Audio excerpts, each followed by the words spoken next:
Hello, welcome to our channel Vision by Charu. आज के इस लेक्चर में हम पढ़ेंगे एप्लीकेशन ऑफ इलेक्ट्रोनेगेटिविटी। इलेक्ट्रोनेगेटिविटी की एप्लीकेशन को पढ़ने से पहले मैं आपको थोड़ा इंट्रोडक्शन देती हूँ कि इलेक्ट्रोनेगेटिविटी क्या है। तो इलेक्ट्रोनेगेटिविटी क्या होती है? किसी एटम की tendency shared pair of electron को अपनी तरफ खींचने की, इसको ही बोल दिया जाता है इलेक्ट्रोनेगेटिविटी। जैसे एग्जांपल लूं HCl, HCl में 2 इलेक्ट्रॉन शेयर है, तो Cl की क्या टेंडेंसी होती होगी? जो ये शेयर्ड पेयर ऑफ इलेक्ट्रॉन है इसको अपनी ओर खींच कर रखने की। तो Cl इलेक्ट्रॉन को अपने पास खींच कर रखना चाहता है, तो इसका मतलब ये है कि Cl की इलेक्ट्रोनेगेटिविटी ज्यादा है। तो अब इस इलेक्ट्रोनेगेटिविटी की वजह से कौन कौन से इफेक्ट होते हैं वो हम पढ़ेंगे। तो सबसे पहला जो इसका एप्लीकेशन है वो है नेचर ऑफ बॉन्ड्स। क्या बताया गया इसमें? इलेक्ट्रोनेगेटिविटी के बेसिस पर एटम्स की इलेक्ट्रोनेगेटिविटी कितनी है हमने डिवाइड करा कि जो बॉन्ड्स बने हैं वो पोलर बॉन्ड्स होंगे, कह दो आयनिक बॉन्ड होंगे, या फिर कोवेलेंट बॉन्ड होंगे। ठीक है, इस तरह से डिफरेंशिएट किया गया। तो पढ़ते हैं इसको। इसमें कहा गया कि अगर इलेक्ट्रोनेगेटिविटी का डिफरेंस 1.7 तक है तो हम कह देंगे कि जो एटम है वो 50% आयनिक है और 50% कोवेलेंट है। देखो जरा, to determine the nature of bonds, Pauling gave rule if the electronegativity difference between two atoms is 1.7, अगर जब तक इलेक्ट्रोनेगेटिविटी का डिफरेंस 1.7 तक है। डिफरेंस बोला, डिफरेंस मतलब कैसे? जैसे कार्बन और हाइड्रोजन है तो इसकी कुछ ना कुछ इलेक्ट्रोनेगेटिविटी होगी। मान लो कि इसकी x है और इसकी मान लो कि y है। इन दोनों का डिफरेंस मतलब x माइनस वाई जो भी आएगा, अगर वो डिफरेंस 1.7 तक है तब तो हम इस तरह के जो मॉलिक्यूल्स हैं उनको बोल देंगे कि जो उनके अंदर नेचर है वो 50% कोवेलेंट एंड 50% आयनिक। बट अगर ये डिफरेंस 1.7 से ज्यादा जाए तो हम कह देंगे कि अब चीजों में आयनिक नेचर ज्यादा आ रहा है। ठीक है, तो जितनी ज्यादा इलेक्ट्रोनेगेटिविटी बढ़ती जाएगी चीजों की या फिर एटम की कह दो, उतना ज्यादा उनमें आयनिक नेचर आता जाएगा। देखो 50 then the bonds between them will be 50% ionic and 50% covalent। कब की बात है ये? जब तक इलेक्ट्रोनेगेटिविटी का डिफरेंस 1.7 है। When this difference is increased, जब ये बढ़ जाएगा, bonds become more and more ionic, तो चीजें उतनी ज्यादा आयनिक होती चली जाएंगी।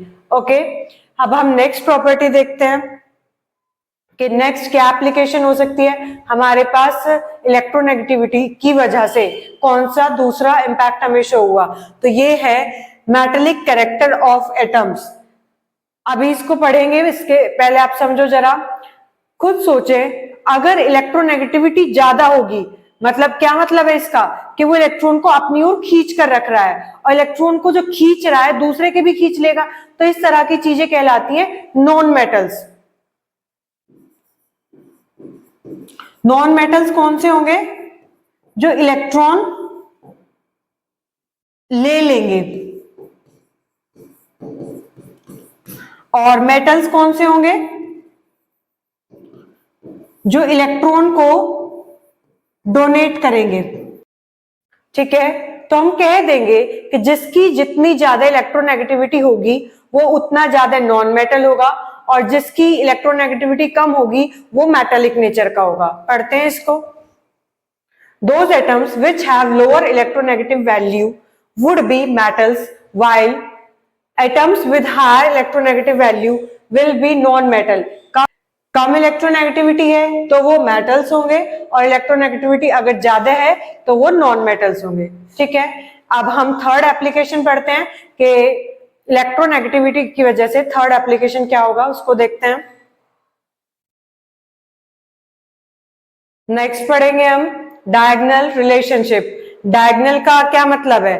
कि एक इस तरह से हो दूसरा इस तरह से हो। हम पढ़ते हैं ना स्क्वायर्स में डायगोनल्स, तो कैसे होते हैं कि कोने के अपोजिट पे इस तरह से।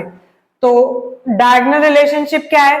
कि जो एलिमेंट्स होंगे पीरियोडिक टेबल में एट डायगोनल पोजीशन, उनकी जो प्रॉपर्टी होगी वो सिमिलर होगी। फिर क्वेश्चन ये आता है ऐसे कैसे उनकी प्रॉपर्टी सिमिलर हो गई, ऐसा क्या हुआ उनमें? तो देखते हैं जरा। जैसे अगर मैं सेकंड पीरियड की बात करूं और ये यहाँ पे थर्ड पीरियड की, कौन सा एलिमेंट होता है? लिथियम बेरिलियम, और यहां से किससे स्टार्ट होता है, सोडियम, मैग्नीशियम। तो हम क्या पढ़ते हैं कि पीरियड में लेफ्ट टू राइट चलते हुए साइज कम होता है, तो इसका साइज इतना होगा, तो इसका इतना हो गया होगा। और हम ये भी पढ़ते हैं कि ग्रुप में ऊपर से नीचे चलते हुए साइज बढ़ता है, तो ये साइज बढ़ गया। अब हम क्या ऑब्जर्व कर रहे हैं कि जो लिथियम और मैग्नीशियम है उन दोनों का साइज लगभग सिमिलर है। जब इनका साइज लगभग सिमिलर है तो इनकी इलेक्ट्रोनेगेटिविटी भी सेम होगी, सेम इलेक्ट्रोनेगेटिविटी। और सेम इलेक्ट्रोनेगेटिविटी होने की वजह से इनकी जो कुछ प्रॉपर्टीज होती हैं वो भी सिमिलर होती है। यही रिलेशन है डायगोनल्स एलिमेंट में। क्यों हुआ, देख लिया हमने क्यों सिमिलर है, साइज की वजह से इधर को घटा और फिर नीचे चलते हुए बढ़ा, तो लगभग दोनों का सेम हो गया। ठीक है, अब देख लेते हैं इस तरह के और एग्जांपल कि लिथियम और मैग्नीशियम में डायगोनल रिलेशनशिप है, बेरिलियम और एल्यूमिनियम में, और बोरोन और सिलिकॉन में। तो इनका similar size, approximately same electronegativity, that's why similar property. तो देखिए जरा, electronegativity of second and third period elements which are at diagonal position is same, so their physical and chemical properties is also same। इसलिए इनकी जो, सभी को समझ आ गया होगा ये डायगोनल रिलेशनशिप किस तरह से काम करता है। Okay, thank you for watching, like share and subscribe our channel Vision by Charu.